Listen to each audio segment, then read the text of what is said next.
ঘুম থেকে উঠে দেখছি বাবু ডাকছে, যে বলছে যে ওপরে ঠাকুর ঘরের কাছে জলে মানে বৃষ্টিতে একদম ভিজে চারিদিক ভেসে গেছে, আর একটু হলেই জল গড়িয়ে সিঁড়ি দিয়ে নেমে আসবে, সিঁড়ি দিয়ে নেমে আসবে। সেই কারণে আমাদের দুজনকে তুলে দিতে বলছে জলটা। তাই প্রথমে আমি একা যাচ্ছিলাম, তোমার দাদাভাইও দেখে নিজেও গেল। দেখো কত জল, মানে জলে পুরো ভেসে যাচ্ছে, বারবারই হয়েছে। মানে দরজা দেওয়া থাকা সত্ত্বেও, মানে দিয়ে রাখার সত্ত্বেও আর কি, মানে জল ঢুকে ওরকম অবস্থা হয়েছে ঠাকুর ঘরে। দেখো আবার হয়েছে, আরও দুবার এভাবে মানে জল তুলে দিতে হয়েছে এখান থেকে, আর তোমার দাদাভাই সেটা করেছে।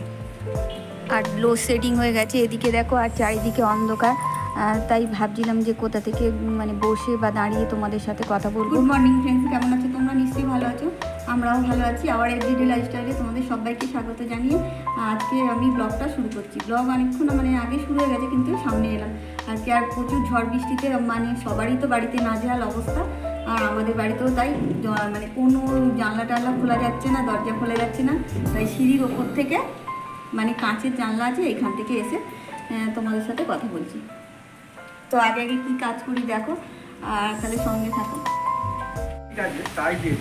হ্যাঁ 100% করে নি, ওদের ইলেকট্রিক আছে। দেখো তোমার দাদাভাইয়ের সঙ্গে একজন যাচ্ছে, ওদের ইলেকট্রিক আছে, তাই সেখান থেকে আমার দাদাভাই ফোনটাকে চার্জ দিয়ে এলো। আর আমি দেখো এভাবে মানে বালতি থেকে বোতলগুলো ভর্তি করে নিচ্ছি। জারের জল আগে থেকে তোলা ছিল, সেই জলই খেয়ে নিলাম। আর এত বৃষ্টিতে আর বাইরে থেকে মানে ট্যাপে জল তুলতে যাইনি, তাই যখন বৃষ্টি থেমে যাবে তখন এভাবে জারে করে জল তুলব। আর এদিকে দেখো আমি চাল বের করে নিয়ে এসেছি, তো চালটা এবার ধুয়ে রেখে দেবো। আর চালটা ধুতে ধুতে দেখো তোমার দাদাভাই এসে বলছে যে শরবতটা আগে খেয়ে নেবে, সেই কারণে চালটা ভালো করে না ধুয়েই রেখে দিলাম, পরে আবার ধুয়ে নেব। আর দেখো দুধের হাঁড়িতে মানে দুধটা ছানা কেটে গেছে, তো আমি এর মধ্যে লেবু, নুন, চিনি সব কিছু দিয়ে শরবত করে দেব। আর এমনি ছানা কাটিনি, মানে ফ্রিজটা রাত্রিবেলা থেকে বন্ধ ছিল, তো তাই ঠান্ডাটা যেহেতু কমে গেছে, তো ছানা দুধটা আর কি ফোটাতে ছানা কেটে গেছে, তাই এমনি খারাপ হয়ে যায়নি। সেই জন্য এইভাবে শরবত করে সবাই খেয়ে নেব। আর দেখো তোমার দাদাভাই বলছে যে তারের ওপর নারকেল গাছ পড়ে আছে, সেই কারণে ইলেকট্রিকটা আমাদের অফ হয়ে আছে। এদিকে দেখো শরবতটা আমার বানানো হয়ে গেছে, তো গ্লাসে গ্লাসে ঢেলে নিচ্ছি। এখন এবার সবাই মিলে খেয়ে নেব।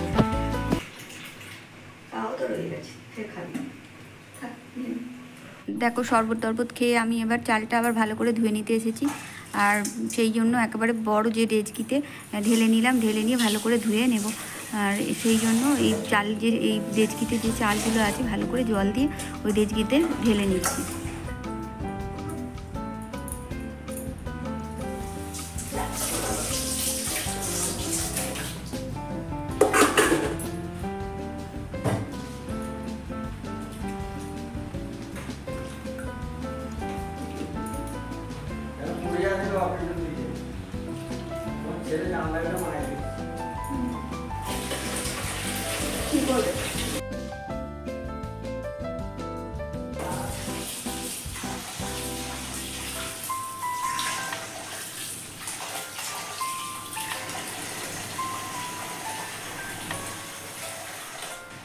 দেখো চাল দেওয়া হয়ে গেছে, এবার আমি বাসনগুলো সব মেজে নেব, মেজে আর ধুয়ে নেব। দেখো বেসিন পরিষ্কার করে নিয়েছি, আর এদিকে আমি স্নান সেরে পুজো করতে চলে এসেছি। ওপরে পুজো আমার হয়ে গেছে, তো নিচে পুজো করতে চলে এসেছি। আর যা বৃষ্টিতে দেখো ঝাপটায় পুরো ভিজেই যাচ্ছে, তো এখানে একেবারে পুজোটা করে তারপরে জামাটা ছেড়ে ফেলবো, কারণ এই জামাটা পুরো ভিজে গেছে। আর প্রচুর যেসব পাতা টাতা পড়ে আছে সেগুলো দেখো আমি আগে পরিষ্কার করে নিলাম, আর নিয়ে তারপর ঠাকুরকে পুজো করে নিচ্ছি।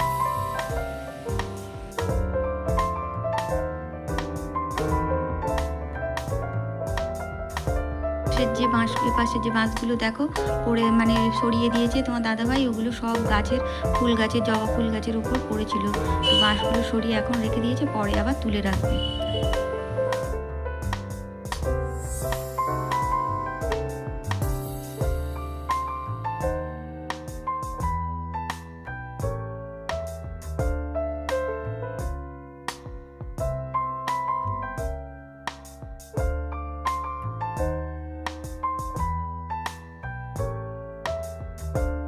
দেখো চারিপাশে জল দাঁড়িয়ে গিয়েছে, আর রাস্তার উপর তো অনেকটা মানে গাড়ি গেলে তখন বোঝা যাচ্ছে ভালোই জল একেবারে ঢেউয়ের মতো এদিক থেকে ওদিকে চলে যাচ্ছে, এত জল জমে গেছে।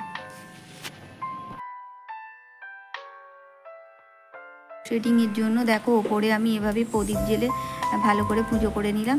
আর লাইট তো জ্বালা যাচ্ছে না, এদিকে দরজাও খোলা যাচ্ছে না, দরজা দিয়ে তো জল প্রচুর ঢুকে যাচ্ছে, এখানে গিয়ে পুরো ভাসিয়ে দিচ্ছে, বারবার জল তুলে দিতে হচ্ছে। দেখো রাস্তায় কতটা জল জমেছে, গাড়ি গেলে কেমন ঢেউ আসছে বাড়ির ভিতরে।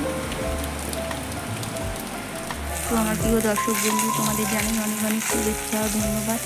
নতুন বন্ধুরা অবশ্যই সাবস্ক্রাইব করে লাইক কমেন্ট শেয়ার করো, আর পুরনো বন্ধুরা লাইক কমেন্ট শেয়ার করলেই হবে। তো দেখো এদিকে আমার মাছ ভাজা সমস্ত তরকারি সব কিছু হয়ে গেছে, বা লাস্টে ভাতটা বসিয়ে দিলাম, ভাতটা হলেই সব কিছু হয়ে যায়। ভাত, মাংসের তরকারি, সোয়াবিনের তরকারি আর মাছ ভাজা। তো আজকেও আমি এভাবে বিদায় নেব, কালকে একটা নতুন ভিডিও নিয়ে তোমাদের সামনে চলে আসবো।